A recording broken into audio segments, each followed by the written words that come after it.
You're streaming CBS News Bay Area. Well, if disaster strikes in this Bay Area city, it could take hours for people to evacuate. What they're learning from a devastating wildfire more than 100 years ago.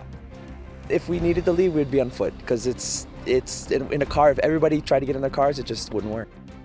Plus, a new report reveals the traffic impact of the Great Highway closure. We're breaking down the findings and why some opponents say it doesn't reflect the reality.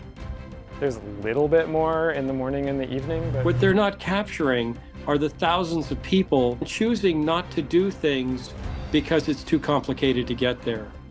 And a Bay Area baker is serving inspiration, how she's overcoming a crippling disease to pursue her passion. As much as it's hard for me to admit that a wheelchair is likely in my future, I need to make this kitchen ADA compliant. Thanks for starting your week with us. I'm Ann Makovic. We're going to have those stories and lots more right after our news headlines. A Delta co-pilot taken away in handcuffs after landing at SFO. A flight arrived from Minneapolis Saturday night. A passenger says after they got to the gate, local and federal agents with badges and guns came in and walked toward the cockpit. Then they arrested one of the pilots. Some of those agents were from Homeland Security, others were U.S. Marshals and Contra Costa County Sheriff's deputies. No official word yet on why he was arrested. Federal investigators looking into the cause of a deadly small plane crash off the Monterey County coast. All 3 people on board were killed. It was a twin-engine Beechcraft that crashed into the ocean near Point Pinos in Pacific Grove late Saturday night, about half an hour after taking off from the San Carlos airport. Monterey County Sheriff's Office says all the people who died are from the Central Coast. Steve Eugene Clatterbuck from Salinas, and James Vincent and Jamie Lee Tabscott from Monterey. Neighbors told us they heard what sounded like a plane in trouble. We were sitting watching TV, and my wife and I heard a plane. It sounded like it was circling. It was really low, which, got us concerned. So we're like, that's unusual. And we heard it come around a second time, really low. And then last thing we heard was a thump. And we threw everything on, went running out of the house. And I think there was probably already at least 20, 30 people down here that heard the same thing. The Federal Aviation Administration and the National Transportation Safety Board will investigate. That plane crashed in almost the same place that songwriter John Denver's plane crashed in 1997. Search teams on the Russian River have recovered a body believed to be that of a man who jumped from a rope swing and drowned. Crews responded to a report on Saturday at the Hacienda Bridge near Forestville after a man jumped in and never came back up. The body was found shortly before noon yesterday. That person has not been identified. This is the 3rd drowning in the Russian River this month. All right, let's get a check on our first alert forecast. It is cooling along the coast. That trend continues, but as meteorologist Jessica Burt shows us, we still do have some warm spots. Well, throughout the Bay Area today, we're seeing some warmer weather in our inland spots. Places like Antioch, over into Concord and Livermore are gearing up for upper 80s, or at least mid 80s, and even some 90s all the way off into the east. You head up into the North Bay, it's a mixed bag of 70s and 80s this afternoon from Vallejo all the way up into Santa Rosa. You head across the Golden Gate Bridge from the Marin Headlands, you're down into the mid-60s today. And along the coastline, we keep cooling down more and more with cloudy skies down into Half Moon Bay throughout this afternoon. You jump the mountains over into the Santa Clara Valley, though. San Jose today topping off at 78 degrees, 80s just along the foothills. So we're off to a pretty warm start in some of our inland spots as we head into this week's forecast, but it's still cool and cloudy each morning with misty conditions along the coast. That starts to pull back as we head into the afternoon hours along our shoreline, with misty conditions starting to push offshore into the evening hours tonight. Now, as we wake up tomorrow morning, we'll get a repeat of that once again for our Tuesday forecast. But it's wild to think that we're below average here in the Bay. Meanwhile, 188 million people across the country are dealing with heat alerts today as this major area of high pressure continues to shift its way over into the East Coast. So here in the Bay Area, while we're dealing with cool, misty conditions in the morning hours, lingering into the afternoon, we're actually going to see a beautiful, mild forecast all week long. Temperatures a little bit below average heading into that midweek forecast. 80s by Wednesday in our inland spots, anywhere from Antioch all the way up into the North Bay. The Santa Clara Valley included too, and then you head all the way into this weekend's forecast. We'll see some sunnier skies as early as Sunday. Now, as we head over into the Bay, it's a similar setup. I mean, we're talking about upper 60s mixed with low 70s each day this week. Cloudy skies in the morning, misty conditions too. That'll clear up into the afternoon hours each day. Back to you. Well, people are mourning the loss of an Oakland man who was shot and killed outside of an illegal nightclub. Police say it happened on 85th Avenue near G Street early yesterday morning, and it's not the first homicide at that venue. The family says the young man was an innocent partygoer caught in the middle of a shootout. Neighbors tell us a previous deadly shooting at that same illegal nightclub last year led the city to shut it down. Dal Lin has the story. Oakland police say it was a chaotic scene. One man shot dead, another person overdosing, and the club operator allegedly locking the partygoers inside the warehouse before taking off. Get up with your hands up and nothing in them. Not comply before you begin again. A residential neighborhood turned into a major crime scene as Oakland police search for the people who killed 23-year-old Fernando Castillo Rodriguez. I just miss my cousin Fernando so much. We just love them so much, so I hope that no one else loses their kid to gun violence, because the way my auntie's going through it right now, it's just really hard to see. Fernando's cousins Evelyn Roque and Luz Rodriguez say he lived in the apartment complex right across the street from the illegal nightclub. They say he was leaving the party to head home. He was caught in the middle of a shootout. He got shot right in the front, and so when he got shot, he tried to run in. As he was running, I guess he wasn't able to make it all the way home, so he ended up on the spot over here behind us, where he sadly passed away. He collapsed just feet from his front door. Neighbors woke up to a barrage of bullets around 3:45 Sunday morning. They say it sounded like two people shooting at each other. What did it sound like? Like I'm just like bah, bah, bah, bah, bah, bah, bah, bah, bah, like this. I said, oh my God, something's happened over there.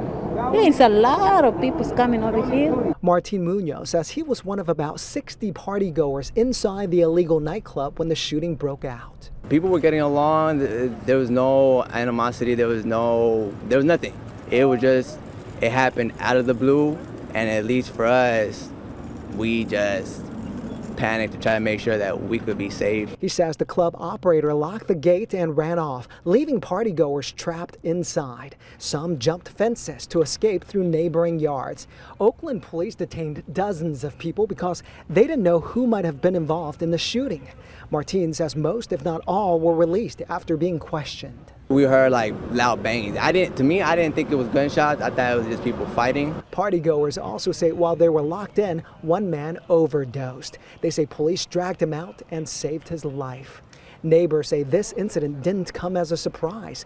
They remember a shooting last year at the same club that left another person dead. The city shut the venue down for a year, but it reopened in May. The person who ran the club called it 85th Events and hosted parties every weekend until 6 a.m. Videos posted on the Instagram account showed lots of alcohol and what looked like a cannabis buffet. Fernando's cousins are disgusted the club reopened again.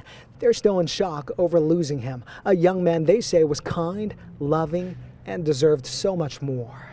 That place should definitely be shut down. You know, these kind of situations should be handled better. And if it's illegal for a reason, and it's not safe for people. We reached out to the club operator via Instagram. So far, no response. It's unclear if the police have located him or if he was the same person who operated the club last year. And we're also waiting to hear back from the police if any suspects have been arrested. Still ahead here on CBS News Bay Area. When a wildfire breaks out near a neighborhood, getting out fast could mean the difference between life and death. Well, it could take up to 4 hours to evacuate if disaster strikes in one Bay Area city. Plus, new data revealing the traffic impact of the Great Highway's closure to cars. Take a closer look at the report and why opponents say the numbers don't show what people living there really have to deal with.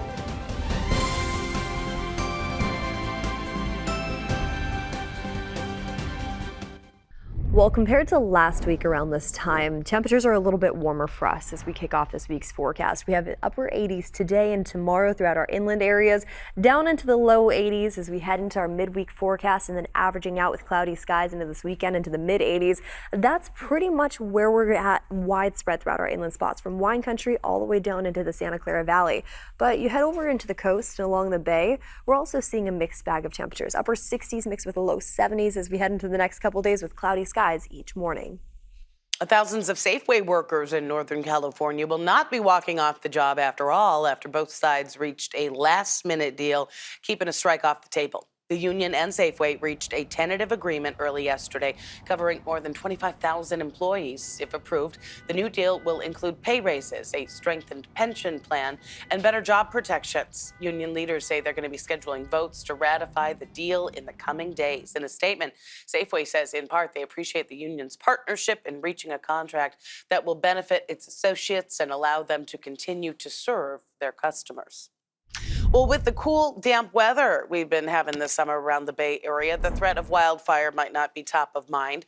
But Berkeley has commissioned a new study that says it may take a lot longer for people to evacuate a wildfire zone than they first thought.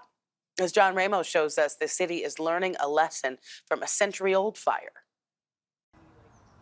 Like a lot of fire-prone cities, Berkeley is wondering what would happen if they had to evacuate large parts of the city during a major urban wildfire, like at Palisades or Paradise. But in Berkeley's case, they don't have to imagine, because it actually happened here a long time ago.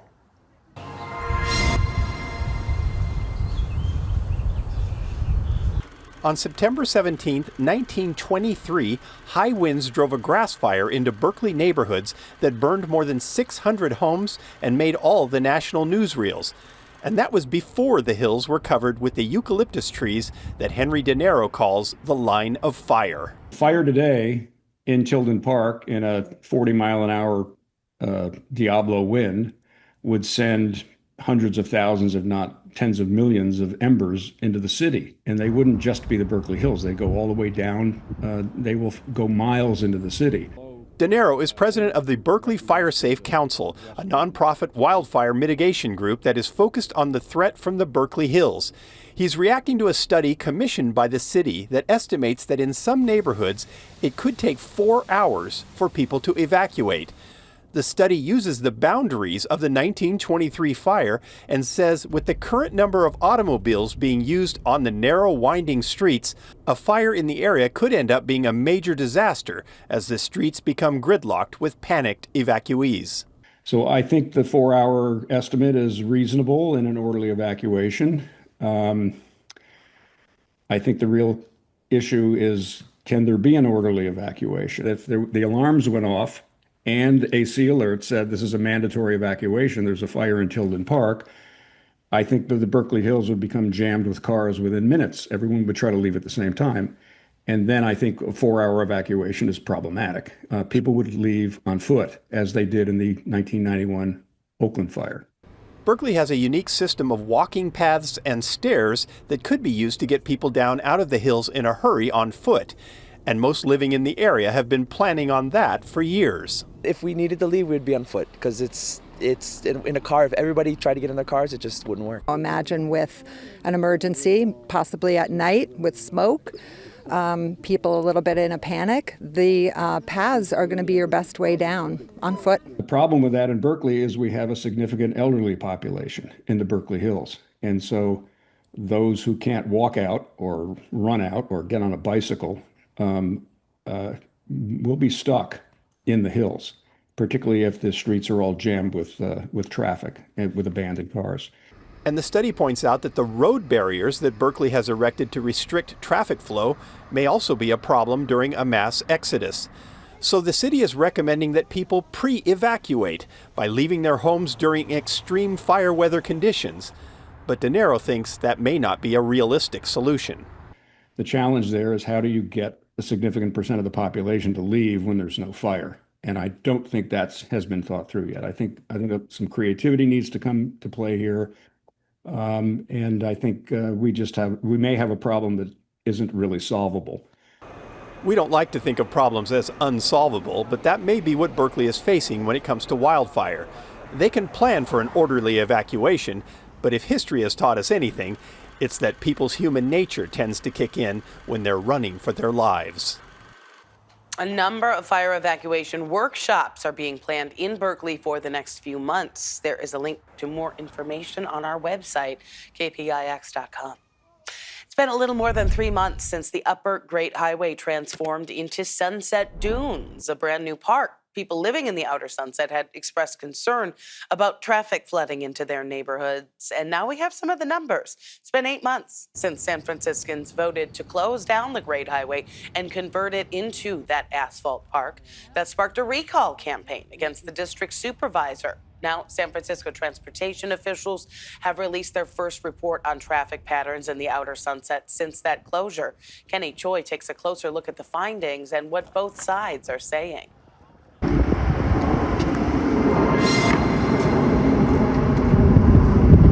Using traffic data from key streets across the outer Sunset, the SFMTA says minor traffic shifts were largely aligned with traffic projections. Nick Lanham and his kids are loving the new park. I don't really feel like traffic has gotten much worse.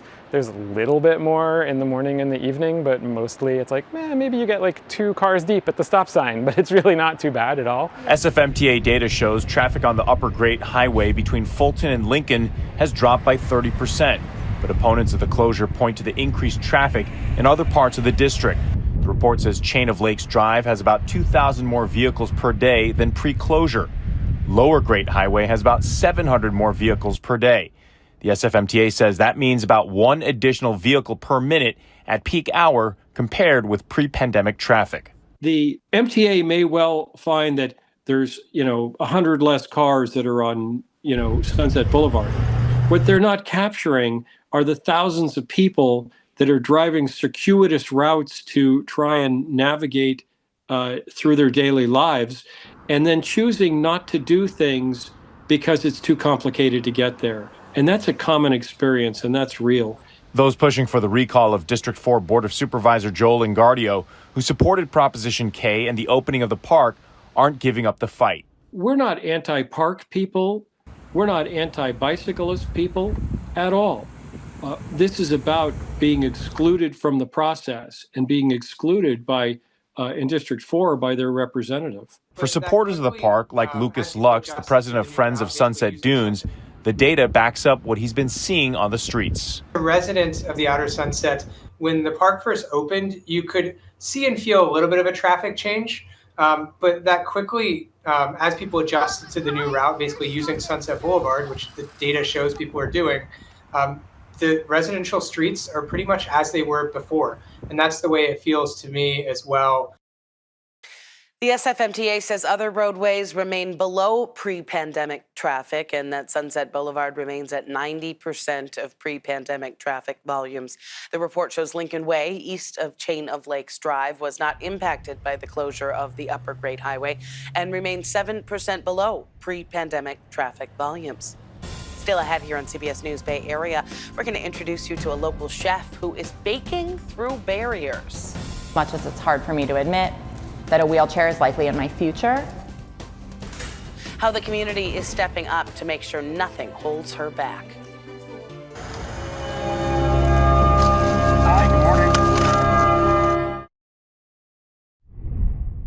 Into the 1 o'clock hour this afternoon, we're gearing up for wind gusts up to around 20-25 miles per hour near San Francisco. And that's the trend as we head into the evening hours tonight, too. So let's drop this and talk about some other things going on for us. Not only today, but throughout the next couple days, we'll still see 80s in the forecast in our inland areas, but we're actually seeing a little bit of a midweek cool down. This is great news for us. Sunnier skies today in our inland areas. We'll see cloudier conditions develop throughout the next couple days into the afternoon hours. And at the same time, we cool down to the low 80s by Wednesday and then gradually warm back up as we dive into this weekend's forecast, still holding on tight to those clouds each day until Saturday.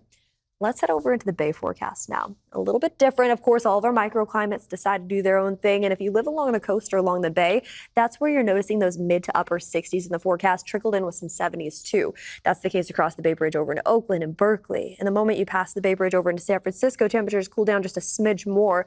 We will see sunnier skies, though, as we head into next week as high pressure starts to build in. Over to you. Well, July is Disability Pride Month, and we want to introduce you to a baker in Napa who has been selling home-baked pastries since the start of the pandemic. 2 years ago, she was diagnosed with multiple sclerosis. Despite this challenge, she continues to live her passion. Suji Nam shows us how her community is stepping up to help.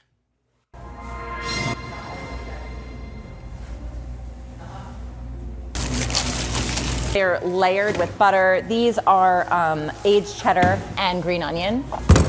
simple ingredients. They're very unique, they're very time consuming. That Rory Kandel has perfected. Lots of buttermilk.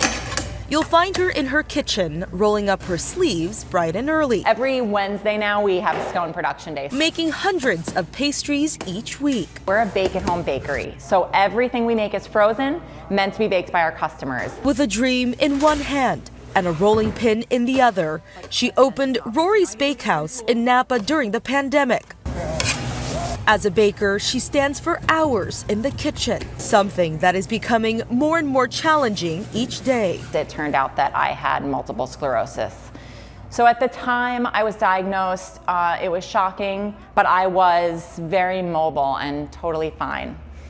18 months later, even though I'm on all the medications and doing all the things, I am losing my ability to walk. And that is why next to all of her baking trays and utensils, you'll find her cane right by her.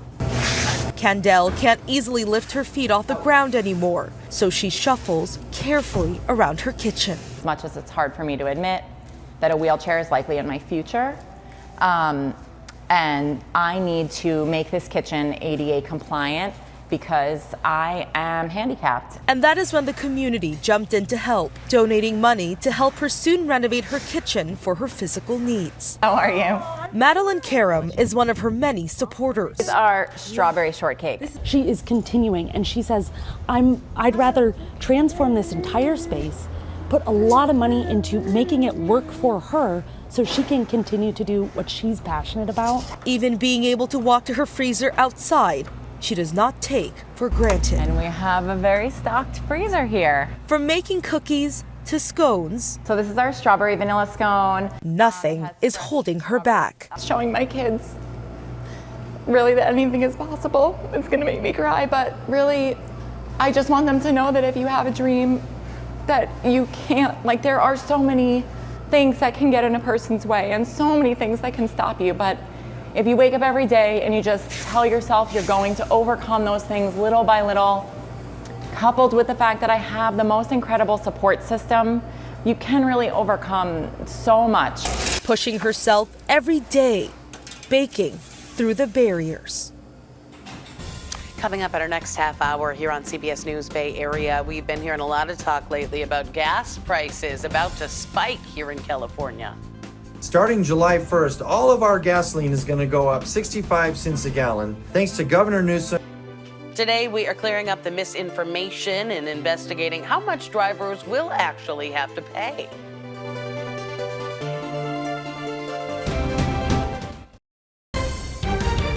You're streaming CBS News Bay Area. Thanks for staying with us this Monday. I'm Ann Makovic, and here's another look at some of our news headlines. A Delta co-pilot taken away in handcuffs after landing at SFO.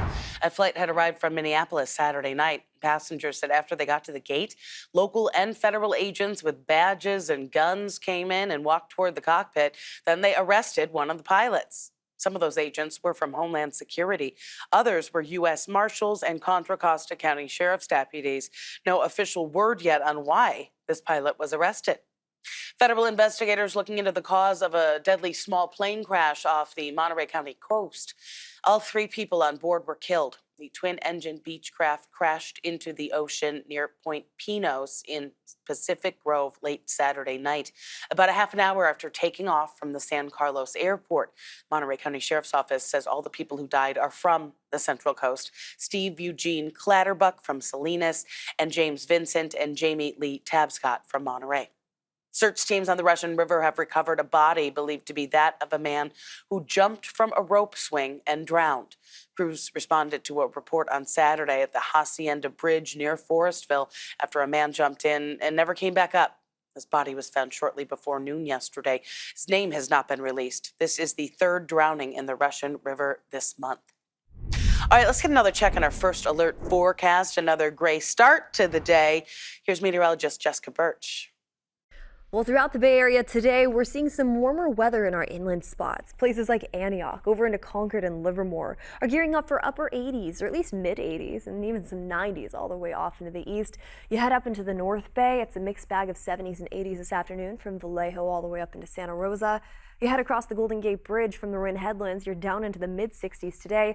And along the coastline, we keep cooling down more and more with cloudy skies down into Half Moon Bay throughout this afternoon. You jump the mountains over into the Santa Clara Valley, though. San Jose today, topping off at 78 degrees, 80s just along the foothills. So we're off to a pretty warm start in some of our inland spots as we head into this week's forecast, but it's still cool and cloudy each morning with misty conditions along the coast. That starts to pull back as we head into the afternoon hours along our shoreline, with misty conditions starting to push offshore into the evening hours tonight. Now, as we wake up tomorrow morning, we'll get a repeat of that once again for our Tuesday forecast. But it's wild to think that we're below average here in the Bay. Meanwhile, 188 million people across the country are dealing with heat alerts today as this major area of high pressure continues to shift its way over into the East Coast. So here in the Bay Area, while we're dealing with cool, misty conditions in the morning hours, lingering into the afternoon, we're actually going to see a beautiful, mild forecast all week long. Temperatures a little bit below average heading into that midweek forecast. 80s by Wednesday in our inland spots, anywhere from Antioch all the way up into the North Bay. The Santa Clara Valley included too, and then you head all the way into this weekend's forecast. We'll see some sunnier skies as early as Sunday. Now, as we head over into the Bay, it's a similar setup. I mean, we're talking about upper 60s mixed with low 70s each day this week. Cloudy skies in the morning, misty conditions too. That'll clear up into the afternoon hours each day. Back to you. Today, leaders from the United States and China meeting in Sweden for trade talks. This is their third meeting so far this year. The two sides expected to announce a 90-day extension of the current tariff pause as the August 12th deadline looms. Previous U.S. China trade talks focused on bringing down triple-digit tariffs and working toward a meeting between President Trump and Chinese leader Xi Jinping. Today's meeting follows the announcement of a new trade deal with the European Union.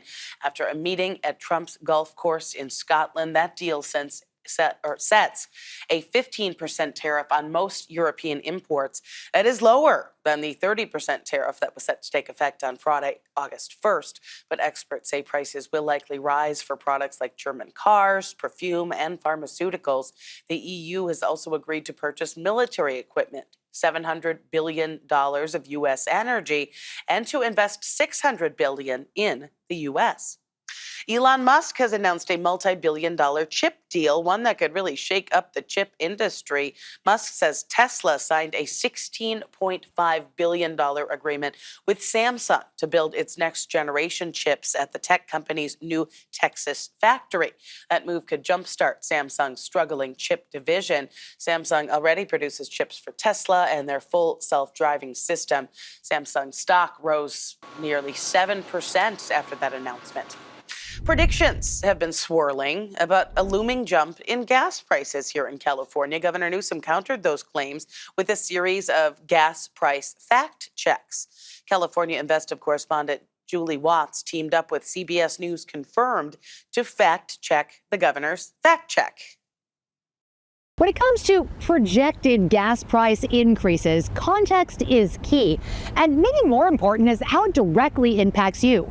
So we partnered with the CBS News Confirmed team to clarify some of the gas price increase claims. And we're doing the math so you don't have to. Did you hear about what's coming on July the 1st? The warnings on social media are urgent. Not only is the amount that we pay for fuel going up, but the low carbon fuel standard is also increasing by 65 cents per gallon. Many pointing the finger at one man. Gavin Newsom wants to be president, and right now he's destroying the beautiful state of California. At a White House breakfast earlier this month, President Trump took aim at Governor Newsom too. Gas prices have reached the lowest level in 5 decades. Not California, because every time it goes down, they add taxes. Now, Governor Newsom responded with a gas price fact check, accusing Republicans of driving a, quote, concerted misinformation campaign to create confusion around gas prices in California. But context here is key. Now, Newsom notes instead of $6 to $7 per gallon the day of that press conference, the average price for a gallon of gas in California, according to AAA, was actually $4.51.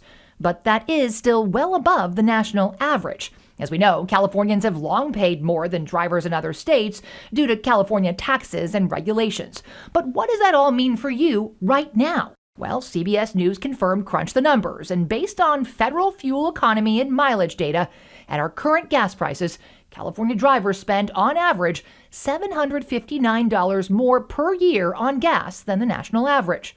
CBS News also confirmed the last time the average gallon of gas in California was above $6, that was back in October 2023, according to both GasBuddy and AAA. Now to fact check number 2. Starting July 1st, all of our gasoline is going to go up 65 cents a gallon, thanks to Governor Newsom and his California Air Resources Board. State Senator Brian Jones is among many GOP members who warned that upcoming California regulatory changes could cause gas prices to soar starting July 1st.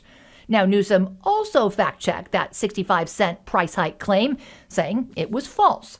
Instead, he acknowledged a likely 5 to 8 cent price increase due to state regulations. But CBS News also confirmed that the governor's estimate of 5 to 8 cents was based on an outdated analysis by a UC Davis policy expert. Based on updated data, that same expert now tells us Californians are more likely to see an 8 to 9 cent per gallon increase, which translates to about $51 more this year for the average Californian at the pump.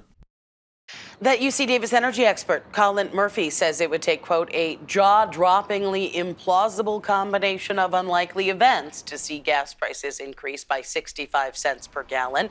That is the maximum allowed under California's low-carbon fuel standard. Here's the latest gas price data that we have.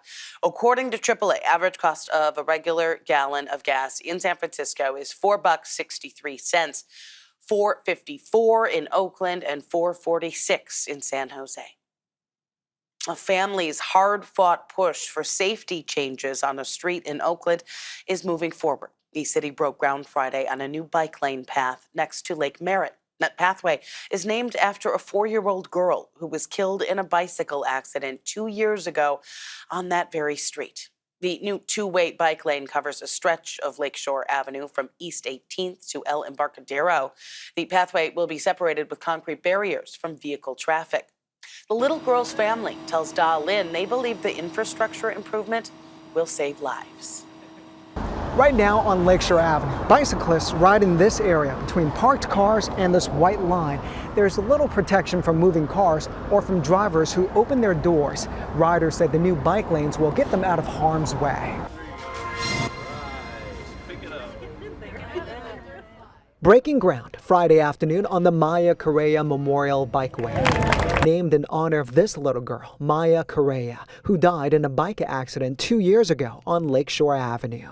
It was a big price to pay to get where we're at right now. Haide Ghaffari is Maya's grandmother. In August 2023, 4-year-old Maya was riding in a child's seat attached to the back of her dad's bike. When the driver of a parked car opened the door, Maya and her dad were thrown to the pavement. She died 6 days later.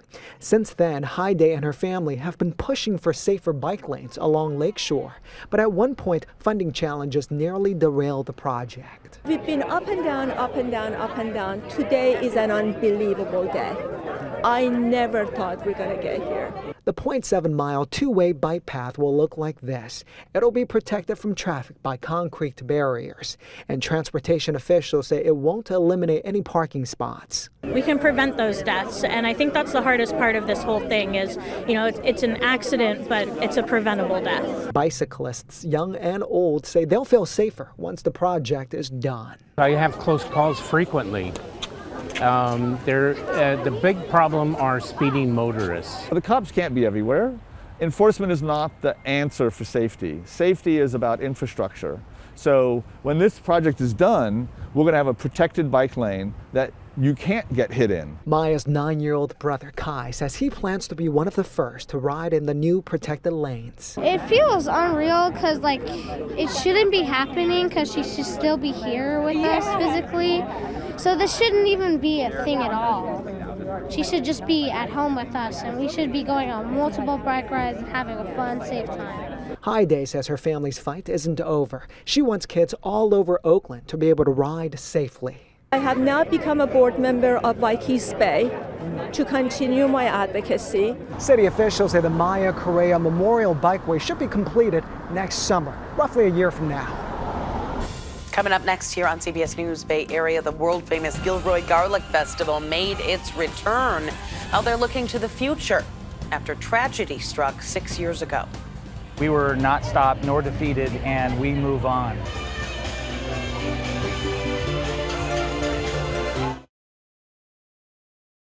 Well, compared to last week around this time, temperatures are a little bit warmer for us as we kick off this week's forecast. We have upper 80s today and tomorrow throughout our inland areas, down into the low 80s as we head into our midweek forecast, and then averaging out with cloudy skies into this weekend into the mid 80s. That's pretty much where we're at widespread throughout our inland spots, from wine country all the way down into the Santa Clara Valley. But you head over into the coast and along the bay, we're also seeing a mixed bag of temperatures. Upper 60s mixed with the low 70s as we head into the next couple days with cloudy skies each morning. Well, the Gilroy Garlic Festival has returned 6 years after tragedy forced it to shut down. The event was put on indefinite hold following that mass shooting back in 2019 that left 3 people dead. Now, as John Ramos shows us, the festival returned over the weekend, just on a much smaller scale. Well, the Gilroy Garlic Festival is back with a new location and a new size as organizers take their first careful steps to putting the past behind them.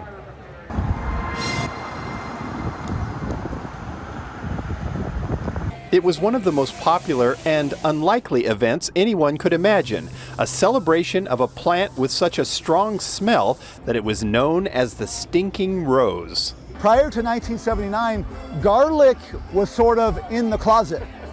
Right? And it wasn't until we started having a garlic festival that garlic came out of the closet and became a mainstream, very popular ingredient to use for cooking. And over the years, the Gilroy Garlic Festival didn't just promote an odoriferous vegetable, it put the city on the map. Wow, that's really good. At its height, 80,000 people attended the 3-day event at Christmas Hill Park. Until 2019, when a lone gunman entered the grounds and began shooting people with an assault rifle. He was killed in less than a minute, but 3 festival goers, including 2 children, died, and 17 others were wounded. The resulting lawsuits and insurance hikes shut the celebration down until this weekend. This is a staple, right? Everybody from the Bay Area comes to Gilroy for this festival. So when it shut down, everybody was really sad. Now it's like the first time back in the original venue, and we just had to come. Actually, it's a brand new venue. The event is taking up one corner of the Gilroy Gardens theme park. It can only hold about 3,000 people, roughly 1/10 of the old crowd, but the tickets sold out in about 6 hours. We're definitely going to try to grow it.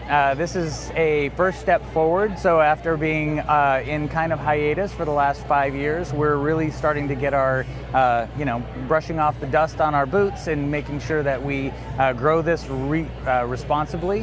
What happened here 6 years ago is something that should never happen to anybody. So as we look forward for future festivals, we want to continue celebrating garlic in this community. But as we move forward, we will never forget the past.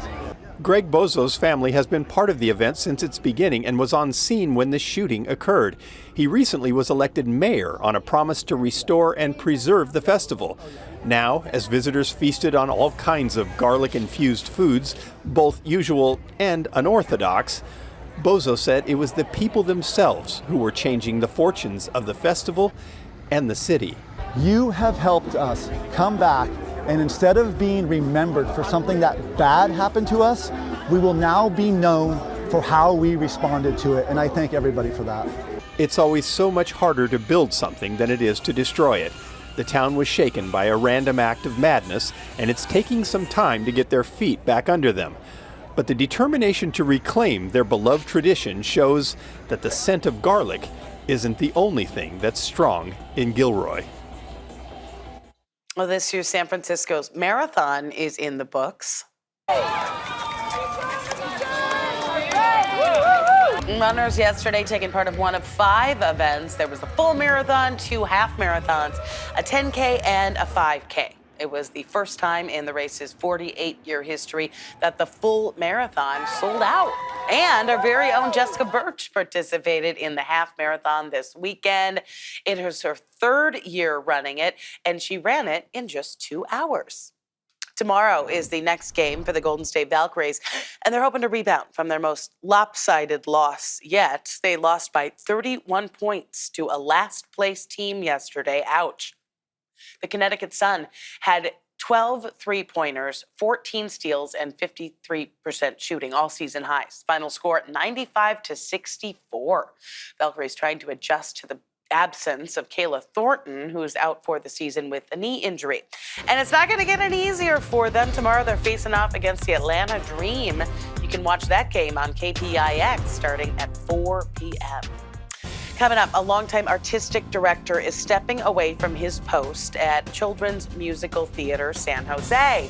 How he feels about his final show and what he's doing to let it go.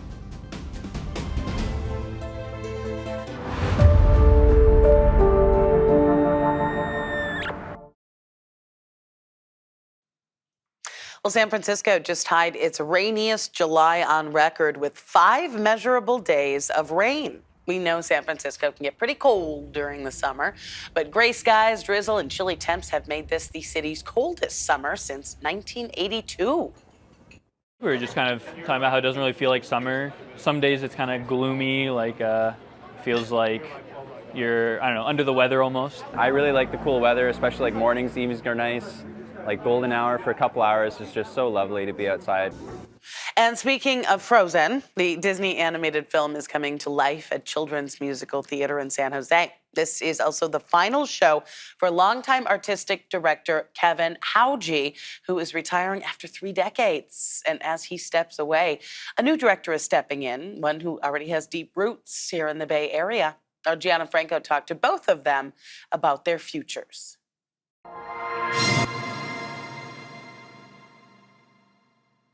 Well, right now I'm staring at it because this is the first I've seen it. Oh, so this is the first time you've seen it? So I just walked in, you're right. So I'm like, wow. It's a busy day at the Montgomery Theater in San Jose, especially for Kevin Hauge.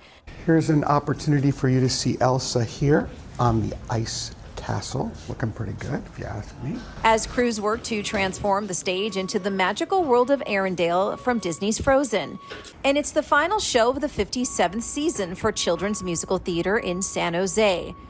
This is my 116th show. 116. Isn't that crazy? It's also the final show for Kevin as the artistic director. Particularly in doing this production, I've just been sort of breathing through the whole process just so that I could enjoy every single moment and really remember all of the great times I've had over the years. And that's really worked for me in this last show, for sure. He is stepping away after spending 3 decades in this role, leading the creative direction of this long-standing children's program. I always hope that what we're able to do is stretch people to the best of their abilities in that moment, and that they can realize that inside of them is the potential to do more than even they realize they could do.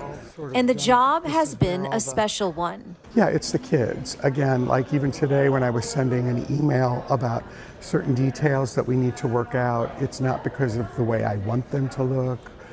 It's about the comfort of the kids and the success of the kids. And Kevin says not to worry, the program is in good hands. I think one of the exciting things for me about leaving is it's time for CMT to become new again. And I've worked very hard to give them a strong platform to bounce right off of.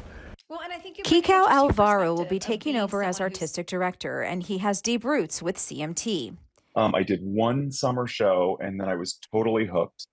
And in just weeks, CMT will launch season 58. It is a lot to think about, though. I mean, 30 years of a legendary career, and even just that number, like 58, like it's a big number. But for me, it isn't one, right? Like I have had this relationship.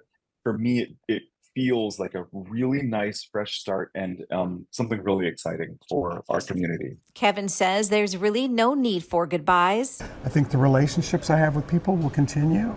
There's no reason to say goodbye. It's just the end of a chapter, and life will continue for everybody. In fact, right now, he has a show to direct. Sort of Arendelle, you can see how beautiful all of that is going to look. Before he takes his final bow. Frozen runs through August 3rd at the Montgomery Theater in San Jose. Thanks for streaming CBS News Bay Area. I'm Ann Makovic. We're going to be right back with your first alert forecast and another look at your top stories.